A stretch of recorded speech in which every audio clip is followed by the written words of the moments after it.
Hello everyone, welcome to study politan. आज हम part 5 है सितंबर की क्रोनोलॉजी का वो कवर करेंगे, जिसमें आर्थिक परिदृश्य है वो पूरा कंप्लीट कर लेंगे। इसमें बताया है सबसे पहले कि emergency credit line guarantee scheme है, उसके फंड में इंक्रीज को मंजूरी दे दी गई है गवर्नमेंट के द्वारा। अब ये किन किन सेक्टर्स के लिए दी गई है ये हम देख लेंगे। फिर बताया कि लघु अवधि के कृषि ऋण पर 1.5% का ब्याज अनुदान दिया जाएगा। फिर फॉर्च्यून जो अमेरिकन मैगजीन है उसने ग्लोबल 500 की सूची जारी की है, जिसमें रेवेन्यू के आधार पर विश्व की 5 सर्वोच्च या शीर्ष कंपनियां कौन कौन से इसकी लिस्ट है, और इसमें इंडिया की कौन कौन सी कंपनीज है वो भी हम देखेंगे। फिर आपातकालीन पेट्रोलियम उत्पादों की आपूर्ति हेतु बांग्लादेश के साथ इंडिया ने समझौता किया, और इंडिया की तरफ से इंडियन ऑयल कॉर्पोरेशन लिमिटेड ने यह समझौता किया है। तो किस टाइप से इंडिया को फायदा होगा ये भी हम देखेंगे। फिर 2025 में भारत में जो राजमार्ग है उनकी लंबाई होगी 1.8 लाख किलोमीटर। तो शुरू करते हैं। सबसे पहले बताया कि emergency credit line guarantee scheme है, उसके कोष में वृद्धि को मंजूरी दे दी गई है। तो देखो, पहले इसका फंड था 4.5 लाख करोड़ और अब बढ़ाकर कर दिया है 5 लाख करोड़, यानी कि 50,000 करोड़ की इसमें वृद्धि की गई है। और ये जो अतिरिक्त राशि 50,000 करोड़ जोड़ी है, ये किसके लिए जोड़ी गई है? ये है आतिथ्य यानी कि हॉस्पिटलिटी सेक्टर और उससे संबंधित जितने भी उद्योग है या उद्यम है उनके लिए ये राशि डिसाइड की गई है, निर्धारित की गई है। और इस योजना की वैधता अवधि होगी वो 31 मार्च 2023 कर दी गई है। अब सबसे पहले इस न्यूज जो स्कीम है इसके बारे में थोड़ी बहुत इंपॉर्टेंट इंफॉर्मेशन है, वो ये है कि 2020 में लॉन्च की गई थी। जब हमें याद होगा कोरोना चल रहा था, उसके कारण अलग अलग सेक्टर्स थे उनमें काफी मंदी आ गई थी। ठीक है, वो एक बुरे दौर से गुजर रहे थे, तो सरकार ने आत्मनिर्भर भारत पैकेज लॉन्च किया था, उसी के तहत ये स्कीम थी। और ये अलग अलग जैसे एमएसएमई और स्वास्थ्य सेक्टर है उसके लिए भी और टूरिज्म के लिए भी लॉन्च की गई थी। ठीक है, अलग अलग पैकेज अनाउंस किए गए थे और अब इसमें कौन सा ऐड किया गया है? आतिथ्य और उससे संबंधित क्षेत्र ऐड किए गए हैं। तो इस स्कीम के बारे में इतना ही। आगे चलते हैं। इसमें बताया कि लघु अवधि के कृषि ऋण पर 1.5% का ब्याज अनुदान दिया जाएगा। तो जो केंद्रीय मंत्रिमंडल है उसने वित्तीय संस्थानों के लिए लघु अवधि के कृषि ऋणों पर ब्याज अनुदान को बढ़ाकर 1.5% करने की मंजूरी दे दी है। तो ये जो अनुदान है ये किन्हें मिलेगा? तो ये अनुदान ब्याज अनुदान है वो उधार देने वाले संस्थानों को किसानों को प्रदान करना है वर्ष 2023 से 2024-25 तक। और ये कितने लाख के ऋण पर दिया जाएगा? 3 लाख के जो लघु अवधि के कृषि ऋण है उन पर प्रदान किया जाएगा। अब इसमें देखते हैं कि संशोधित ब्याज अनुदान योजना क्या है। तो मॉडिफाइड इंटरेस्ट सबवेंशन स्कीम है, उसके तहत कृषि और अन्य संबंध गतिविधियां, चाहे पशुपालन हो, कोई डेयरी कर रहा हो, कोई मुर्गी पालन, मत्स्य पालन, इन सेक्टर्स में लगे हुए किसान हैं उनके लिए 7% की वार्षिक दर से 3 लाख रुपए का अल्पकालिक ऋण है, कृषि ऋण है, वो उपलब्ध कराया जाता है। ठीक है, और अगर वो समय पर उसको लोन को चुका दे तो किसानों को अतिरिक्त 3% का अनुदान और दिया जाएगा, जिसको बोलते हैं प्रॉम्प्ट रीपेमेंट इंसेंटिव। तो टाइमली वो चुकाए, इसके लिए किसानों को प्रोत्साहित किया जाएगा। आगे दिया हुआ है कि फॉर्च्यून जो अमेरिकन बिजनेस मैगजीन है उसने ग्लोबल 500 की सूची जारी की है कंपनियों के राजस्व के आधार पर। ठीक है, और जो शीर्ष 5 कंपनियां हैं विश्व की, उसमें 3 तो चाइना की है, अमेरिका की 2 कंपनियां हैं, देख लो कौन कौन सी है। तो अमेरिका की है वॉलमार्ट और अमेजन, और चाइना की है state grid, China national petroleum, और फिर तीसरी है सिनोपेक ग्रुप। अब देखते हैं इस सूची में भारतीय कंपनियां कौन कौन सी है। तो इसमें 9 कंपनियां हैं जो ग्लोबल 500 में शामिल हुई थी।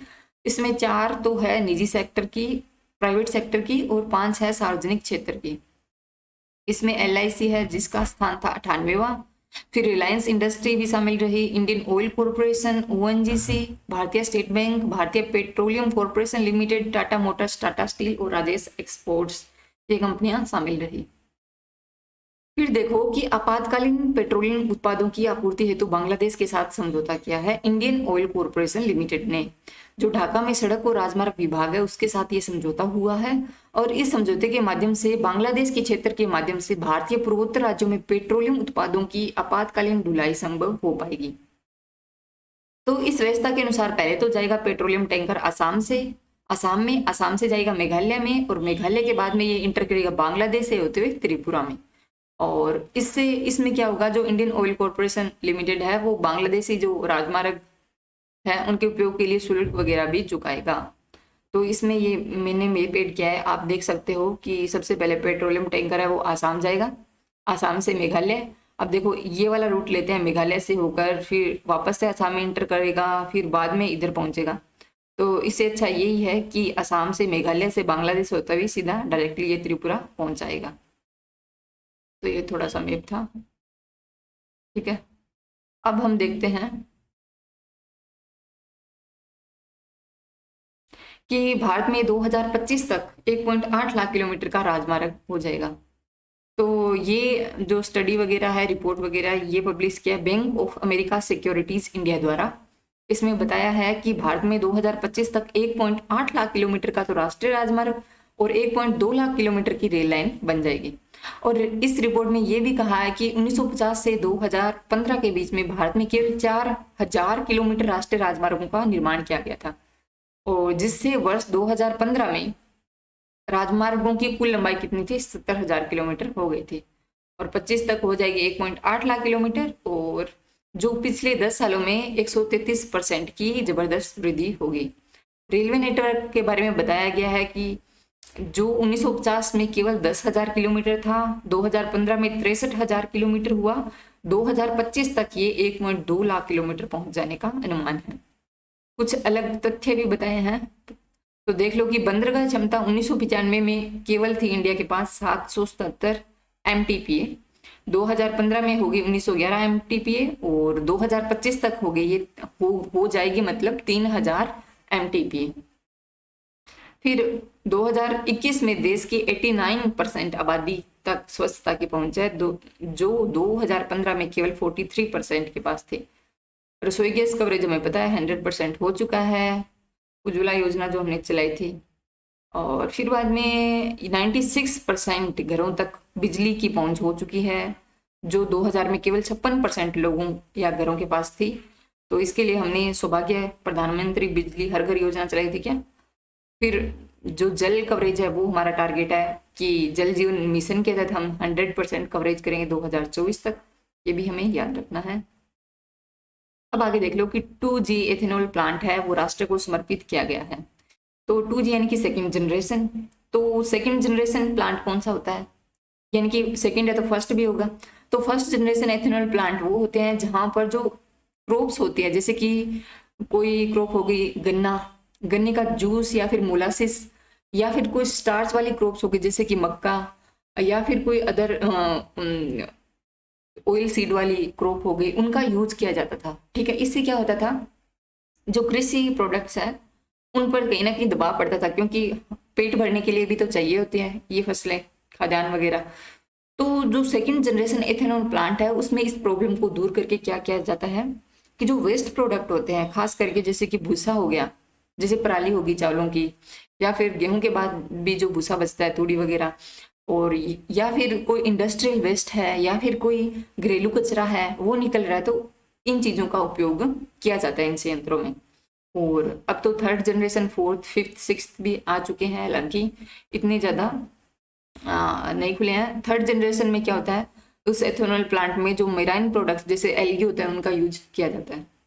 तो ये तो कुछ एडिशनल इंफॉर्मेशन थी। इसमें देख लेते हैं कि प्रधानमंत्री नरेंद्र मोदी जी ने हरियाणा के पानीपत में ये लॉन्च किया है, ये जो उद्घाटन किया है इथेनॉल संयंत्र है उसका। तो ये अंडरलाइन कर लेना कि हरियाणा के पानीपत में बन रहा है ये, और ये बनाया है इंडियन ऑयल कॉरपोरेशन लिमिटेड ने 900 करोड़ की अनुमानित लागत से। फिर बाद में इसमें क्या होगा कि ये स्वदेशी तकनीक पर आधारित परियोजना है, जिसमें 3 करोड़ लीटर एथेनॉल है उसका एनुअली प्रोडक्शन किया जाएगा, और इसमें 2 लाख टन चावल के भूसे का उपयोग किया जाएगा। और कहीं ना कहीं जो स्टबल बर्निंग हम सर्दियों में सुनते रहते हैं कि दिल्ली में फोग बन रहा है ऐसे वैसे, तो ये प्रॉब्लम भी कहीं ना कहीं से कम होगी। अब है कार्ड टोकनाइजेशन। कार्ड टोकनाइजेशन क्या होता है स्पेसिफिकली, कि जो ऑनलाइन बैंकिंग फ्रॉड है उनसे बचाने की एक टेक्निक है, जैसे कि आप नेट बैंकिंग या ऑनलाइन ट्रांजैक्शन करते हो तो आपकी जो डिटेल है वो रियल डिटेल ना जाकर एक टोकन कार्ड जनरेट होगा, ठीक है। और उसमें क्या होगा कि जो रियल इंफॉर्मेशन नहीं होगी उससे आप ट्रांजैक्शन कर पाओगे, और इस टाइप से हम ऑनलाइन बैंकिंग फ्रॉड है उससे आसानी से बच सकते हैं। तो यही होता है कार्ड टोकनाइजेशन। इसमें देख लेते हैं क्या दिया हुआ है कि ऑनलाइन बैंकिंग फ्रॉड को रोकने के लिए भारतीय रिजर्व बैंक ने ठोस कदम उठाते हुए टोकनाइजेशन नियम जारी किए गए हैं। और इस आदेश में कहा गया है कि एक्वायरिंग बैंक पेयर के क्रेडिट या डेबिट कार्ड के डेटा 31 जनवरी 2023 तक स्टोर कर सकते हैं। और जो कार्ड टोकनाइजेशन है उस प्रणाली के तहत क्या होगा कि बैंकों को ये डाटा ट्रांजेक्शन होता है ना, उसके तुरंत बाद जो जितने भी इंफॉर्मेशन है वो डिलीट करनी पड़ जाएगी, ठीक है। और फिर आरबीआई ने जो कार्ड टोकनाइजेशन वाला सिस्टम है वो लागू किए जाने की डेडलाइन बढ़ाकर 30 सितंबर 2022 कर दी। उससे पहले ये डेडलाइन थी 30 जून 2022 तक। तो न्यूज फैक्ट में बताया कि टोकनाइजेशन क्या होता है कि कार्ड के जरिए जब ट्रांजेक्शन करते हैं तो उस टाइम क्या होता है कि यूनिक अल्टरनेट कोड जनरेट होता है, ठीक है, टोकन। तो ये टोकन ग्राहक की जानकारी का खुलासा किए बिना ही पेमेंट करने की अनुमति देंगे, और इसका उद्देश्य ऑनलाइन बैंकिंग फ्रॉड को रोकना है। फिर सिंपल सी बात है कि एक्सिस बैंक और जो फूड कॉर्पोरेशन ऑफ इंडिया है, भारतीय खाद्य निगम, उनके बीच में समझौता हुआ है जिसके तहत जो भारतीय खाद्य निगम के कर्मचारी हैं उनको अल्टीमा सैलरी पैकेज की सुविधाएं मिलेगी। और ये कुछ थोड़ा लग्जरियस सैलरी अकाउंट होता है जिसमें कुछ विशेष सुविधाएं और लाभ मिलते हैं, बाकी कुछ खास नहीं है। फिर जो कृषि और किसान कल्याण मंत्रालय है उन्होंने कृषि अवसंरचना कोष पुरस्कार प्रदान किए गए हैं। तो इसमें ये होता है कि जिस बैंक या जिस राज्य ने जो एग्रीकल्चरल इंफ्रास्ट्रक्चर है उसको प्रमोट करने के लिए जितना फंड दिया है उसके आधार पर राज्यों को क्या किया गया है, पुरस्कार या बैंकों को पुरस्कार दिए गए हैं। तो सबसे ज्यादा सर्वश्रेष्ठ प्रदर्शन करने वाले बैंक में भारतीय state bank, Punjab national bank और बैंक ऑफ इंडिया, और सबसे अच्छा प्रदर्शन करने वाला राज्य है मध्य प्रदेश, और पैक्स आवेदनों को मंजूरी देने वाला सबसे अच्छा राज्य है आंध्र प्रदेश रहा। तो ये फैक्चुअल इंफॉर्मेशन है, हमें याद रखना है। फिर चलते हैं चंदौली यूपी में। तो यहाँ पर Indo Israel centre of excellence for vegetable. तो हमें पता है कि इजराइल न केवल डिफेंस में बल्कि एग्रीकल्चर और जो वाटर मैनेजमेंट है उसमें इंडिया की बहुत ज्यादा हेल्प कर रहा है। तो इसी दिशा में एक कदम उठाया गया है कि चंदौली यूपी में Indo Israel centre of excellence for vegetable का वर्चुअल शिलान्यास किया गया। और इसके द्वारा क्या होगा कि इजराइल हमें जो उत्कृष्ट टेक्नोलॉजीज वगैरह है वो प्रदान कराएगा। और अब ये चंदौली के बारे में कुछ बातें दी गई है कि चावल के कटोरे के रूप में पहचान रखता है, और विभिन्न जलवायु के कारण, मतलब अच्छी जलवायु के कारण सब्जियां वगैरह भी यहाँ पर अच्छी हो जाती है। तो उत्कृष्टता केंद्र स्थापित करने के लिए उपयुक्त जगह थी। और इसमें बताया कि राज्य में 9 कृषि जलवायु क्षेत्र है जो वर्ष भर विभिन्न बागवानी फसलों की खेती के अनुकूल रहते हैं। यूपी की बात कर रहे हैं। तो ये इतना ही था। आप देखते हैं रेपो रेट में 50 बेसिस पॉइंट की वृद्धि की गई है, किसके द्वारा, जो आरबीआई की मॉनेटरी पॉलिसी कमेटी है उसके द्वारा। तो इसमें 3 तो होते हैं आरबीआई की ओर से और 3 गवर्नमेंट के मेंबर होते हैं ना। तो ये प्रत्येक 2 महीने के बाद में मॉनेटरी पॉलिसी है वो डिसाइड करते हैं उसमें चेंज करना है या नहीं करना। तो इसमें बताया कि रेपो रेट में 50 बेसिस पॉइंट की इंक्रीज की गई है। तो अब रेपो रेट हो चुका है नया 5.40%, बैंक रेट है 5.15%, रिवर्स रेपो है 3.35, CRR है 4.50 और SLR स्टेचुटरी लिक्विडिटी रेशियो है ये 18% हो गया है। बेसिकली क्या होता है, रेपो रेट तो वो रेट होती है जिसके जो आरबीआई जो शेड्यूल कमर्शियल बैंकों को 100 टर्म के लिए लोन देने के बदले वसूल करता है। और रिवर्स रेपो रेट में उल्टा होता है कि जब कमर्शियल बैंक है वो आरबीआई से इंटरेस्ट रेट वसूल करते हैं जब जो रिजर्व बैंक है उनसे मनी लेता है, ठीक है। और जो CRR है, केस रिजर्व रेशियो, एक अमाउंट होता है जो बैंकों को, यानी कि ये 4.50 है तो इतना अमाउंट है जो उनके टोटल का वो साइड में रखना होगा केस के रूप में, ताकि कोई भी इमरजेंसी सिचुएशन हो तो उस टाइम पे ये हेल्प कर सके। और SLR में या तो ये केस में या गोल्ड के रूप में रखा जाता है। तो ये सारे टूल्स है, ये बेसिकली या तो इन्फ्लेशन को टारगेट करने के लिए होते हैं कि महंगाई कम या ज़्यादा, ठीक है, उसको किस टाइप से एडजस्ट करना है। और इसके अलावा एक टारगेट और होता है कि जो लिक्विडिटी है मार्केट में, मनी सप्लाई है, वो कम करना है या ज़्यादा करना है, और उसी आधार पर जो इन्फ्लेशन है वो भी मैनेज होती है। तो अगर आपका बेसिक क्लियर नहीं है तो प्लीज़ आप ध्यान में रखें कि ये सारी रेट वगैरह क्या होती है। फिर देखते हैं उम्मीद मार्केट प्लेस। तो जम्मू कश्मीर के श्रीनगर हवाई अड्डे पर भारतीय विमानपत्तन प्राधिकरण है, उसकी अवसर योजना के अंतर्गत उम्मीद मार्केट प्लेस का उद्घाटन उपराज्यपाल मनोज सिन्हा जी के द्वारा किया गया। और ऐसा ही एक मार्केट प्लेस जम्मू एयरपोर्ट पर खोला गया है, और दोनों ही आउटलेट में जो जम्मू कश्मीर के 20 जिले हैं उनके उत्पादों को प्रदर्शित किया जाएगा, और उससे वहाँ के स्थानीय कारीगर कलाकार हैं उनके उत्पादों को बढ़ावा मिलेगा, साथ ही जो ग्राहकों तक उनकी सीधी पहुंच भी बनेगी। फिर बताया कि मिथिला के मखाने को जीआई टैग मिला है अभी। तो आप ये बताइए कमेंट सेक्शन में कि राजस्थान के कौन कौन से प्रोडक्ट्स हैं जिनको जीआई टैग मिला हुआ है, ठीक है। और जीआई टैग से संबंधित इंडिया में एक एक्ट है, वो कौन सा है। और आपको पता होगा कि वर्ल्ड लेवल पर WTO है, वर्ल्ड ट्रेड ऑर्गेनाइजेशन, वो जीआई टैग को मैनेज वगैरह करता है। तो देश में जो 80% मखाना उत्पादन है वो बिहार में होता है, और जिसमें सर्वाधिक हिस्सेदारी किसकी है, मिथिला की है। इसके अलावा बिहार के भी अदर प्रोडक्ट्स है जिनको जीआई टैग मिला हुआ है, जिसमें भागलपुर का जर्दालू आम है, कभी खाया होगा आपने, फिर कतरनी धान है, फिर नवादा के मकई पान है, मुजफ्फरपुर की शाही लीची है, उनको जीआई टैग मिल चुका है। आगे चलते हैं। हमने देखा था कि विश्व की पहली जो हाइड्रोजन फ्यूल सेल पर टेक्नोलॉजी पर आधारित ट्रेन चली थी, विश्व की पहली, वो जर्मनी में चलाई थी। अब दिया हुआ है कि इंडिया में सबसे पहले स्वदेशी हाइड्रोजन फ्यूल सेल वाली बस का शुभारंभ कहाँ पर किया गया है, तो ये इंपॉर्टेंट है, हाईलाइट कर लेना, पुणे में किया गया है, ठीक है। और इसमें क्या होता है कि बाई प्रोडक्ट के रूप में केवल पानी निकलता है, क्योंकि जो ईंधन वगैरह है, एनर्जी वगैरह मिलती है, वो हाइड्रोजन और जो ऑक्सीजन है उनके थ्रू मिलती है। और बाद में ऑब्वियस सी बात है, जब हाइड्रोजन और O2 मिलते हैं तो क्या बनता है, पानी बनता है। तो ये एक इन्वायरमेंट फ्रेंडली टेक्नोलॉजी है, और ये शून्य ग्रीन हाउस गैस है, वो उत्सर्जन करते हैं शून्य, और इसकी उच्च दक्षता होती है, उच्च ऊर्जा घनत्व भी होता है, और इनकी परिचालन लागत है वो डीजल चालित वाहनों की तुलना में कम होती है।